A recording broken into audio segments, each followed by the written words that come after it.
I'm excited about this new series and been praying a lot about this. I got away for a couple of days last week just to kind of get focused on this because I think it will speak to who we truly are as a church. And if you want to know what we're about this right here. This is the way. And so I just encourage you to be here every single week for this and just meet Jesus, the real Jesus. And so I don't know if you're like me.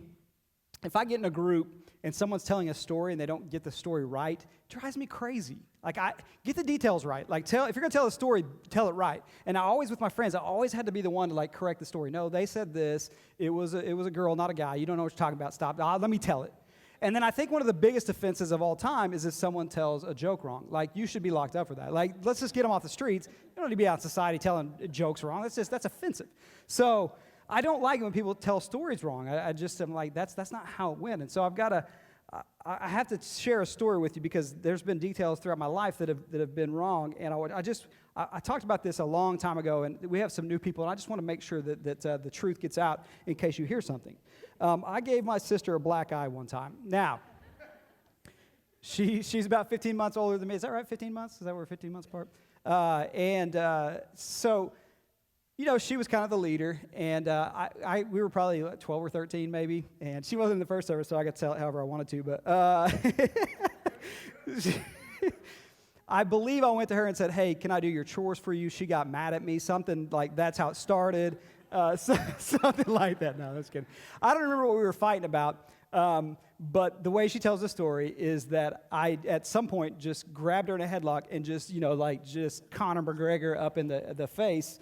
And it's just not true. So let me set the record straight, and I'm on stage, so it's got to be true. And so she pinned me down. All right, I was not a big kid. I'm not big and tough now, but I'm a little bit better.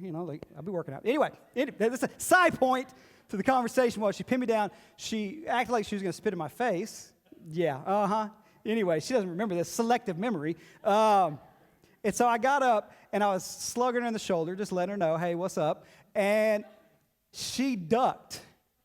So if I'm hitting you in the arm, the worst you can do is duck, because then, you're going to take it in the face. So that was on her. Now, she tells a story, and it shows me to be much more aggressive. Y'all know me.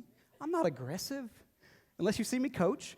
Maybe you're like, no, I tell that all the time, and we're best friends, and I love my sister, and so, but she's got it wrong. And, we officially have this on record now. For those watching online later, this is the official record of the story. I'd like to submit that to the courts. So anyway, I hate it when people get details wrong because it messes up the story. And I think if I'm just being honest, I feel like that's kind of where I'm at with Jesus. Like too often, that's the feeling that I get when I hear people represent Jesus in the wrong way. Or hear a church represent Jesus in the wrong way. I'm just like, no, that's not, you're getting the details wrong. Like, that's not who he is. No way. Like, it just drives me crazy. Like, that's not the truth. That's not who he is. We've messed up the details of the story a little bit, especially in American Christianity. And listen, this series is not about harping on the American church, okay? You know that's some of my passion is I think we need to get it right. I think we need to correct some of our behaviors. But I think that what we've done is we've customized Jesus to fit into who we need him to be instead of just letting him speak for himself. Let me put it this way, and then maybe you'll understand what I'm talking about. Jesus was not white. Jesus was not white, okay? Just so you know. And when I see pictures of white Jesus, I'm like, no, you're getting the easiest part of the story wrong. He wasn't from America. He's not white. Let's just be honest, okay? What I'm saying is we got to stop trying to customize Jesus and let him speak for himself.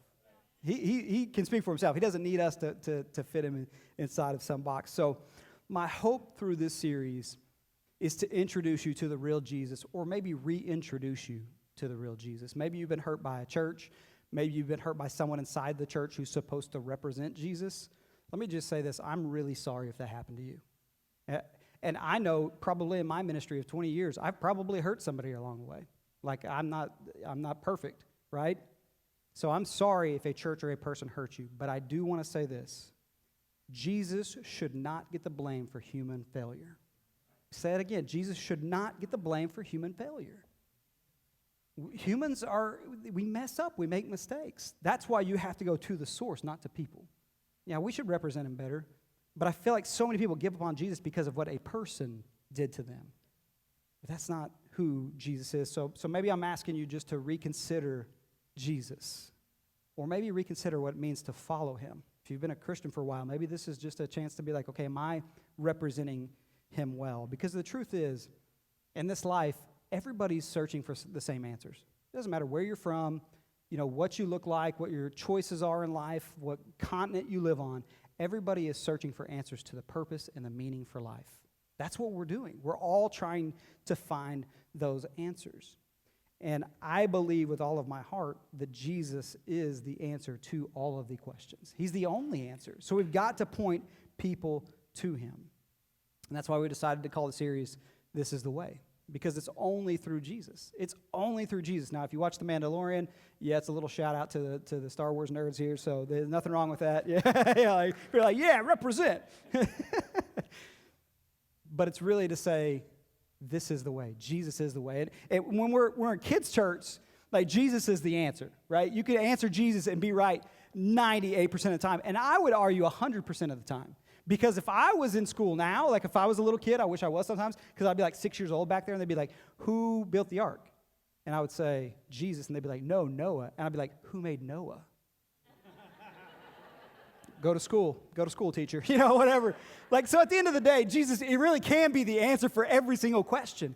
Why does that change when we get older? Like, for some reason, no, money is the answer. No, fame is the answer. No, relationships are the answer. And we lose this idea that Jesus is the way.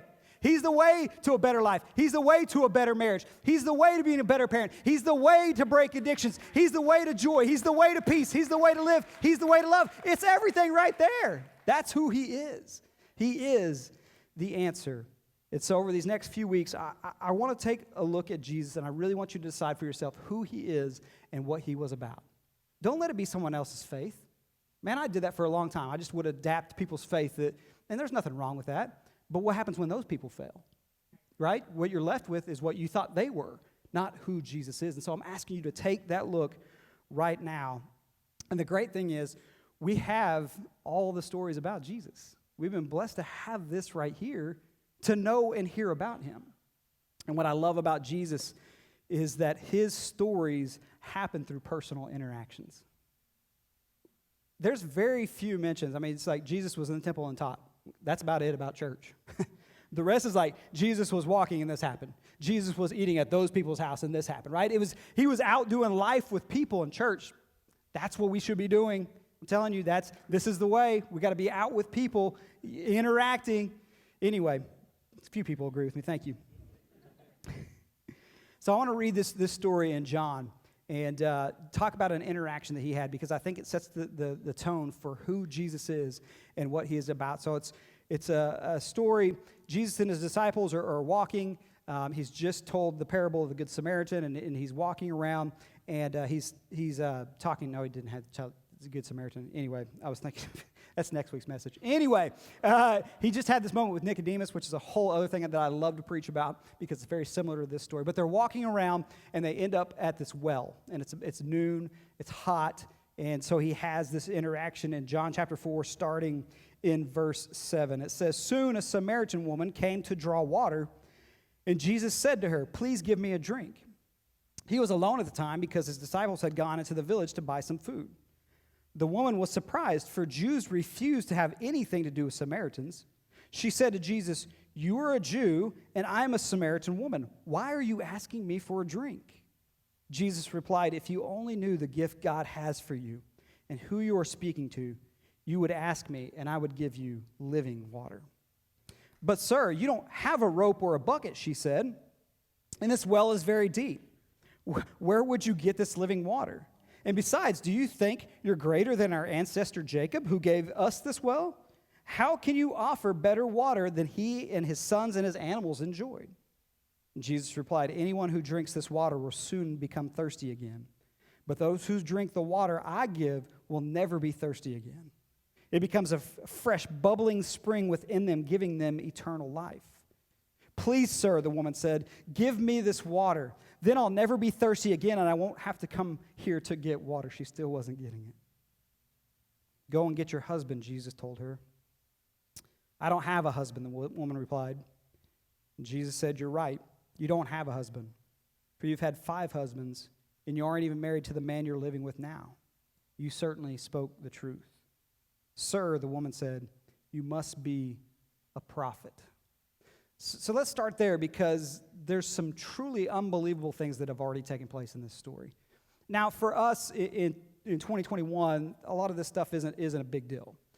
But for the time and for the culture, the things that just happened were huge, monumental. So I want to break those down, because it really speaks to the character of who Jesus is and why he walked this earth. So first of all, Jesus was a Jew and this woman was a Samaritan. Well, again, why is that a big deal? Well, centuries before that, Jews had been exiled to Babylon. This is just some history stuff. And there were people called Canaanites there. And what happened is some of the Jewish people intermarried with some of the Canaanites. And because of that, because Jewish people are so proud, they began to call them half-breeds and look down on them. You're not full Jewish anymore. You're just a half-breed. And then on top of that, they took some of the Canaanite religion and some of the Jewish religion, and they married those together. And for a Jewish person, that just is unheard of. So now not only are you a half-breed because you're not full Jewish, well, you're not even fully worshiping the true God, so you are despicable to me. They hated the Samaritans. So for Jesus, a Jewish man, to go talk to a Samaritan was unheard of. You didn't do that. That was despised. If anything, he should have just made fun of her and kept going on. Like, that's the relationship that Jews had with Samaritans. So this is already way outside of the cultural box. He was not supposed to be talking to a Samaritan. And secondly, she was a woman. Again, in our day, not a crazy thing, but back then, Jewish rabbis, teachers, which is what Jesus was considered, did not talk to women in the street, okay? Especially someone they didn't know. This was just the etiquette. They were viewed as these holy, near perfect people. They would have people follow them around, try to be their disciples, their students, and they were never to go talk to just a random woman in public. Like, that just is unheard of. And so Jesus steps through that as well. It was just way outside of the proper etiquette. And then thirdly, this woman came to draw water at the well at noon. Why is that a big deal? She was by herself. They came in the morning to draw water because it's hot there. So they're going to come early in the morning, and they're going to get all the water that they need for the day's chores. But she came at noon. Why? Well, we find out later why. Because she had a promiscuous lifestyle. So not only was she an outcast because of her heritage, she was an outcast from her own village. She couldn't even come with the other women to get water with them because of who she was. And so for Jesus to talk to her because of that was just outlandish. He broke through this cultural, moral understanding of, you don't talk to this woman. She's shunned by our community. She's not even accepted inside of her own village. So think about this. When Jesus walks up to her and asks her for a drink, he is pushing past every single barrier that could keep him from her. Look at this. He goes through the racial barrier, the cultural barrier, the gender barrier, and the moral barrier all in one moment just to ask her to have a drink. It's crazy. Crazy what he was willing to do. He's willing to break every etiquette of the time to show this woman, I care about you. That is the message. That's the message that Jesus was wanting to send. As a Jewish male religious leader, he should have had nothing to do with this woman. We're going to find out later that the disciples are like, what the heck, bro, right? He shouldn't have had anything to do with her. But he's willing to do that because that's who Jesus is. He came to send a clear message. No matter who you are, what you've done in your life, where you're from, what you look like, what life choices you've made, what mistakes you're making, what selfishness you live in, you are loved and valued by God. That's the message. That's why he was sent to earth, to say, let me just be really clear. I don't care what you look like. I don't care what your past is. You are loved and valued by your Creator. And I want you to hear this, because I don't care what you felt from other churches. I don't care what you felt from people inside of churches who were supposed to represent him. This is who Jesus is. And if you've got a different version, you've got the wrong version. This is who he is, right here. That's who Jesus is. And it's important for us to start there with this series, and it's important as you're seeking, and I hope you're here with questions about Jesus. I hope if you've been to church and you've been hurt by the church, I'm glad that you're here. If you're an atheist, I'm glad that you're here. If you've been a Christian for a long time but you're not living it out, I'm glad that you're here. If you've been a Christian and you're killing the game, I'm glad you're here. I mean, this is for everybody, because it's important for us individually to believe that we're loved and valued. That's where it's got to start. It's got to come out of that. The people the bitter Christians who treat people poorly are because they don't really feel the love and value that God has for them. They've misunderstood it. And so it's got to start at this place where you feel loved and valued by your Creator. And then everything comes from that. Because he had to break down that barrier so he could give her the next bit of information. Hey, I'm living water. If he just walked up and was like, hey, I'm living water, like she's going to be like, whoa, what are you talking to me for? This is crazy. What are you doing? But he broke the barrier. Hey, can I have a drink? It's crazy to me that she was shocked that someone asked her to get them a drink. Like he wasn't even like, hey, come, let me do something for you. He was asking for something, and she still was like, oh, we can't do this. It's crazy to me what she must have lived under. But Jesus, through his grace and mercy, opened up the conversation to be able to say, listen, I've got living water. Now what does that mean? Certainly in that moment, and we could see that she didn't fully understand, Jesus was talking about meeting immediate needs. There are immediate needs. And for a lot of us, we probably don't know what it's like to not have water. I mean, it's a pretty basic need here in America. In third world countries, and even back then, that water was not readily available. And there's just, if you've ever gone for water without water for a long time, there's something about that drink. And I think in a small sense, he was just saying, hey, I've got something that just quenches that thirst. Right? And she didn't quite understand. That sounds great. I'll do that. I'll never have to come to the well again. And he's like, no, you don't understand. There's something so deeper than that I want to give you. And what he was talking about was inner fulfillment, a soul satisfaction that we're all actually looking for. At the end of the day, that's what we're all trying to do. We're trying to satisfy this thing in our soul that says, I'm just not happy. I just don't have the peace that I need to have. That's what we're all searching after. And that's what he offers to her. Hey, I've got the thing. I'm here to tell you that I can quench that thirst. What would truly make you happy? Like, if you just sat down today and was like, hey, for me to reach ultimate happiness, I just need this. The truth is, most of the time, the answer is something outside of ourselves, if we're just being honest. Money, sex, fame, better career, relationships, whatever the case may be. It's always something because we've really tricked ourselves into believing that if we just have that next thing, we're going to be happy. Like, if I just achieve that, I'm going to be happy. Things are going to be good, right? And I think a lot of times the reason that people don't give Jesus a chance is because they believe the lie that, well, I don't really need Jesus for happiness. I just haven't achieved this yet. And once I'm there, then I'll be happy. If I have a certain amount of money, then things will be good. If I get married, I'm not alone, then I'll have value and worth. If people know about me a little bit and I got some clout on social media, then maybe I'll be happy at that point. The problem is, it never fills you. If it did, every celebrity and sports figure would be the happiest people on the face of this planet. They're like beautiful and rich, and they're divorcing all the time, and they're committing suicide, and they're unhappy, and they're always arguing with each other and starting beef. Why are they doing that if they have all the money in the world? Because it never satisfies. Have you ever reached something and been like, that's not what I thought I was going to be? I was obsessed with Tiger Woods. I'm a big, huge Michael Jordan fan. He's the greatest of all time. He's the GOAT. Anybody who says LeBron, just leave. This is not the church for you, okay? This is not the church. I'm telling you right now. There's a few things that anger me, but you try to put LeBron up there with MJ. No, it's over, okay? But I was obsessed with Tiger Woods. Loved when he came into the game. I love people who are at the top of their competitive field. And so we got the chance to go watch him. Me and my brother got a chance to go watch him at the 2001 Open. Is that right? It was 2001 out at Southern Hills. And we went early. We followed Tiger around the whole time. We went and watched him warm up. And I'm going to be honest. I was like, okay. Like, it was cool seeing him, but I'm like, he's just a guy. Like, he's really good at what he does, but he's just a guy. It didn't bring the satisfaction I thought I was going to. Like, it was cool to see him, but I just thought I was going to be just, like, awestruck by him. And in life, that seems like that's just what happens. We may achieve something else, but it never satisfies, right? We're never fully happy with where we're at. And I read this book recently called Encounters with Jesus by Timothy Keller.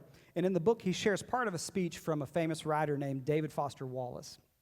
Now, this guy was not a religious man, but he was a pretty well-known writer. I'd never heard of him, but I guess he was pretty well-known. He wrote a sentence that was 1,000 words. So that's got to be pretty good. I don't know how great that is. But anyway, so he had some notoriety, and he gave a commencement speech at Kenyon College. And so he's standing there before all of these college students about to graduate, and he says this, and I think this is just so profound. Again, this is coming from a non-religious man. He said, "Everybody worships. The only choice we get is what to worship. And the compelling reason for maybe choosing some sort of God to worship is that pretty much anything else you worship will eat you alive.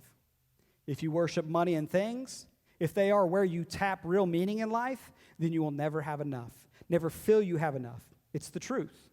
Worship your body and beauty and sexual allure, and you will always feel ugly. And when time and age start showing, you will die a million deaths before your loved ones finally plant you. Worship power. You will end up feeling weak and afraid, and you will need ever more power over others to numb your own fear. Worship your intellect, being seen as smart, and you will end up feeling stupid, a fraud, always on the verge of being found out. But the insidious thing about these forms of worship is not that they're evil or sinful, it's that they're unconscious. They're default settings. They're the kind of worship you just gradually slip into day after day, getting more and more selective about what you see and how you measure value without ever being fully aware that that's what you're doing.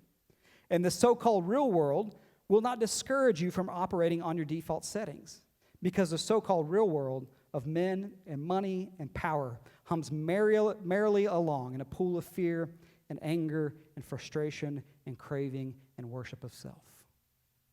So here's this non-religious man saying, listen, everybody's pursuing something. Everybody's worshiping something. You just get to choose what you worship. And in his estimation, nothing outside of some God is going to ever bring satisfaction, because it's a default setting. It's just, that's what normal, we just go out and we just chase after these things. And he says that's not going to work. It's not going to bring you happiness. And unfortunately, a few years after the speech, he actually committed suicide. He left these haunting words that said, "Something will eat you alive." And I think, unfortunately, David never found Jesus. He never found that thing that he was looking for, but he understood that there's more to life than chasing after these things. And so that poses the question, what are you trying to fill your life with right now that will never satisfy the only way that Jesus can? What right now are you pursuing that you think is going to fill you that at the end of the day never will, can never take the place that only Jesus can fill? Maybe something to think about as we go through this series, to maybe reconsider. The woman at the well honestly didn't have a whole lot of stuff going for her. She was an outcast. She was by herself. She's been through all kinds of relationships, and so she jumps at the chance to be with Jesus. And I'm telling you right now, that's a good place to be. Kind of like Austin said earlier, sometimes we get to the end of our rope and we just don't know where to go, and all we can do is just praise God. And she, in this moment, is probably at the end of her rope. Who knows how long she'd been going out there by herself, being made fun of in the community, being talked about. She said, "Please, can you give me that living water? I need something different." And maybe you're there right now. Maybe you're like, "Man, I need something different. Something's not working. Something's not clicking. I need different." Well, that's exactly what Jesus offers. And then Jesus does something that seems pretty weird. He says, "Go get your husband." Seems like a weird shift in the whole story. Why did he do that? I mean, at face value, it just kind of seems odd. And if you kind of really look at it, it just seems mean. Like, he knows, so why would he do that? Well, I think it's pretty clear that Jesus was just trying to get her to see, hey, you've been chasing after these relationships, and it's left you empty and an outcast, and it's brought you no joy. What he's trying to do is take her to that place to see that stuff you're pursuing, those relationships where you're trying to be valued in men, it's not working for you. It hasn't worked, and it's not ever going to work. And Jesus has such a way of doing that with us, of just gently nudging us. He didn't get on her. He didn't say, "Hey, listen, you need to clean some stuff up, man. You got an issue. You got some problems." You know what I mean? Like, he didn't get on her. He just was like, "Hey, this isn't working." And Jesus may be nudging you, man. If you feel something in your heart that God's saying, "Hey, I don't think that that's the way for you to go," or "Hey, this isn't working out in your life. You need to turn a little bit." That's just his way of gently nudging, say, "Hey, you need to change direction. You need to find something else. And he does that for the Samaritan woman.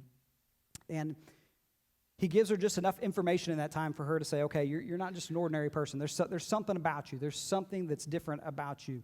And because of that, she asks him this question in verse 20. She says, so tell me, why is it that you Jews insist that Jerusalem is the only place of worship, while we Samaritans claim it is here at Mount Gerizim, where our ancestors worship? Now, I almost left this verse out, because I'm like, it's just kind of a weird question in the middle of it. But here's what I want to take from this. It's really important that she asked this question, because I wondered to myself, how long has she had that question? How long has she been waiting to have someone she could talk to? I guarantee you there's not another Jewish rabbi man who stopped to talk to her, ever. And so here she is with this big spiritual question that she can never ask anybody. And Jesus says, no, I'm okay with your questions. You ask me. And I want you to hear that today. I think it's so important, because I want you to know today, Jesus is okay with your questions. He's okay with your doubts. If any church has ever told you different, run from that church. He is okay with your doubts, okay?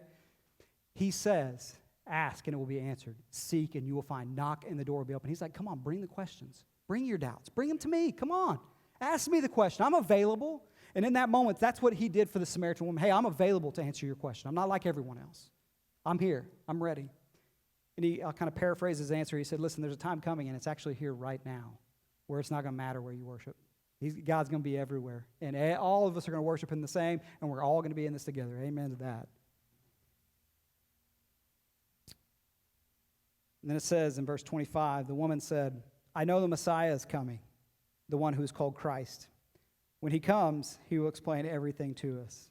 And then Jesus drops the bomb. Then Jesus told her, I am the Messiah.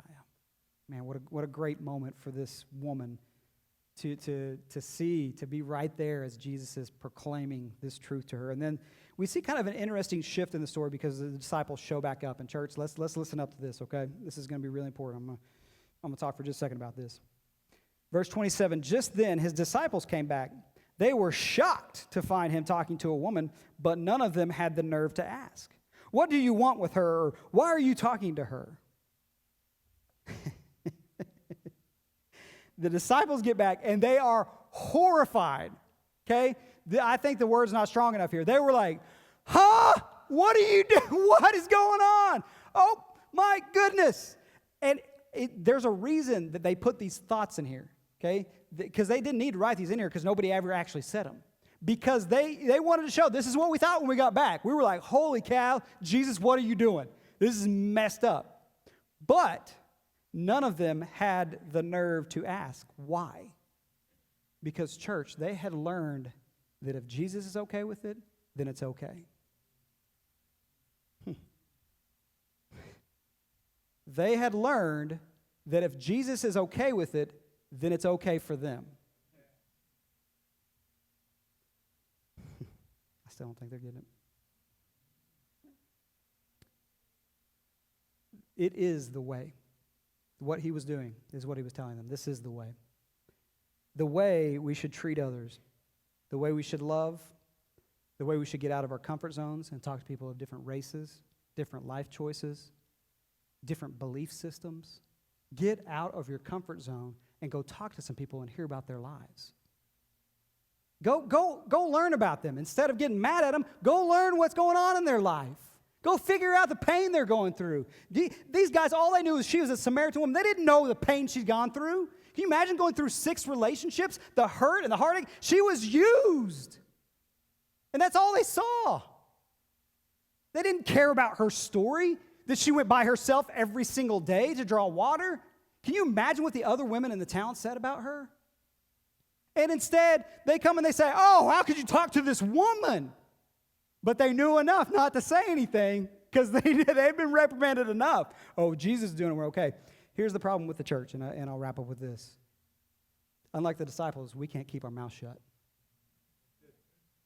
Because we have social media. How could you make these choices in your life? You're a horrible person. I mean, that's just what we do. That's what the church is about. Is like, I got to get these statements that I feel inside out. We can't, like the disciples, we need to shut up. Would you say or post that if Jesus was standing right next to you? Because newsflash, he is. Every day. Okay, rant over. Golly. All right. I'll wrap it up.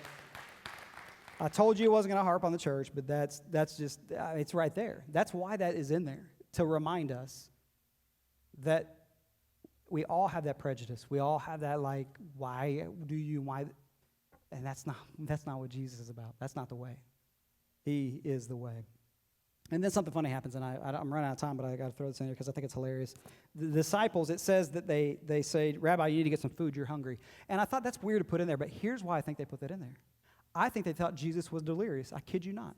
I think that's what they came to. They said, you haven't eaten, because they went to get food and he hadn't eaten. They're like, he's crazy. He saw a mirage. He thought it was another Jewish rabbi. That's why he's talking to her, or whatever. I guarantee you, that's why they said that, and that's why it's in the Bible.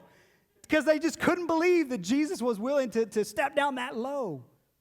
And Jesus, let me just read the response. I don't have it on the screen, but let me just read what he said because I think it's hilarious. Jesus replied, I have a kind of food you know nothing about. Okay, these are super spiritual guys with him, and this is what they say. Did someone bring you food while we were gone? What? I love it, because that's us. Let's be honest. Like, if we were like, when did he get food? And where? There's no McDonald's around here. Where did Jesus get food? But they didn't understand everything. And so Jesus, again, kind of tells them, and here's what I'm talking about, and here's what I mean, and refocus you on. And sometimes God has to do that with us. Sometimes we come with some real dumb stuff. Yeah, but they said this. Jesus is like, nah, come here, let me talk. Come here, let's have a conversation. Like, he has to do that with us. Let's be honest. He does that with me all the time, man. There's people, it's usually church people, and he's like, man, what are they, can they get hit by a car? Not like dead, but just, anyway. Anyway, that's me. No, that's not for you guys. It's just me. I get it. It's just me. But then something amazing happens in verse 39. It says, many Samaritans. Oh, wait. Let me go back to verse 28. So, when the disciples, I got to hit myself because I think the food thing's funny. Anyway, verse 28, it says, the woman left her water jar beside the well and ran back to the village, telling everyone, come and see a man who told me everything I ever did. Could he possibly be the Messiah? So the people came streaming from the village to see him. And so I'm sure as soon as the disciples got there, she's like, oh, I'm out of here. These guys look crazy. And so she just took off. She ran into her village where she was an outcast and said, hey, you got to see this guy. Come. He told me everything about my life. And then in verse 39, we see the end of the story. Many Samaritans from the village believed in Jesus because the woman had said, he told me everything I ever did. When they came out to see him, they begged him to stay in their village. So he stayed for 2 days, long enough for many more to hear his message and believe. Then they said to the woman, now we believe, not just because of what you told us, but because we have heard him ourselves. Now we know that he is indeed the Savior of the world. Isn't it interesting? Isn't it interesting that Jesus used the town outcast to save the village? Man, if that doesn't wake us up, church, it does not matter who you are. It does not matter what your history is. God loves and values you. And think about how he used her story. She went back and said, hey, this guy told me about all the guys that I've been with. Come here. Like, that's what he used. He used her messed up story to bring them to him. He values you. He loves you. He will use your story. I don't care what it is. That's what he does. This is the way. That's who Jesus is. No matter who you are, he loves you. That's why he came to earth, to spread that message. You're loved and valued. As I've studied other religions throughout my life, and I'm kind of fascinated with religious study and all that stuff. In every other religion, there's a prophet who says, hey, follow me and I'll help you come find God. Christianity is the only religion where God said, let me come down and find you. You are loved and valued because your Creator came down to earth to tell you that personally. Jesus began this conversation with her and he said, hey, I'm thirsty. Can you give me a drink? And there's one other time that Jesus was thirsty. He hung on a cross. And in the ultimate way said, let me make it loud and clear. Every single person, no matter who you are loved. I'm going to show you. I'm going to prove it to you right here on this cross. And in a moment, he said, I'm thirsty. His humanness was just draining out of him. He's dying. And he said, I'm thirsty. And they give him a drink. And then he is able to utter these 3 words. It is finished. Well, what is finished?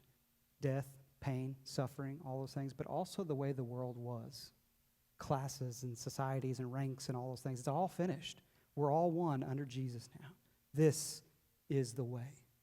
That's the message that Jesus gave. And if we're going to be any kind of church for Jesus, and if we're going to do anything, and personally in my life, I've got to believe that I'm loved and valued at that level. The creator of the world came down in human form to stand in my place, to send the message, you are loved and valued. And again, I don't care what you've heard from anybody in any church or any person who represents Jesus, that is who he is. And that's what he wants for you and desires for you. Jesus said himself, I didn't come to condemn this world, but to save it and be a ransom for many. And so if you've got a different picture of Jesus, you've got the wrong picture of Jesus, and I'm sorry. He doesn't hate. He doesn't reject. He crashes through barriers to come to you. Every single piece of your life he's willing to go through to get to you.